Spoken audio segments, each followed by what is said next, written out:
Bodo globe za igranje glasbil doma še višje. Novela zakona o varstvu javnega reda in miru predvideva do 300 evrov kazni za povzročanje hrupa. Zveza prijateljev mladine poziva, naj se v zakonu igranje glasbil čez dan določi kot izjema.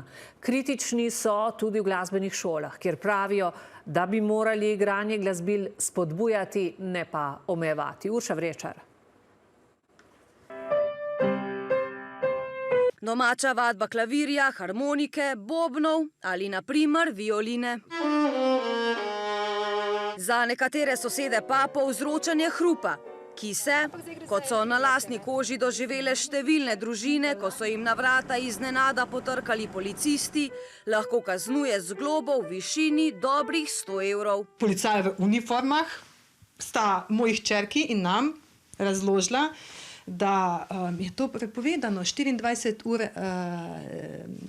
na dan v celem tednu, nikoli se ne sme igrati klavir, če to koga zmoti. Sin je šel zelo žalostno v klet vaditi v drvarnico, kjer si je komaj našel kotiček, kjer je lahko v miru premikal lok. In te globe bodo očitno še višje.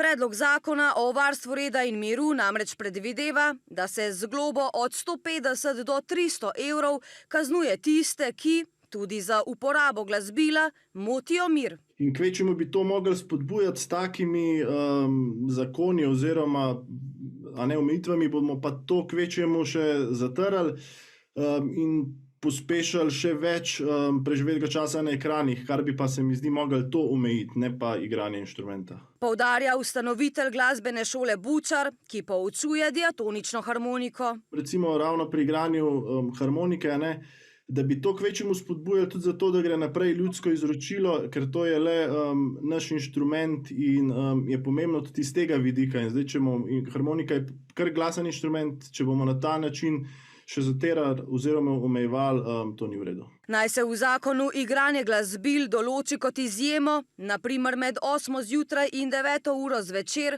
pozivajo tudi pri Zvezi prijateljev mladine.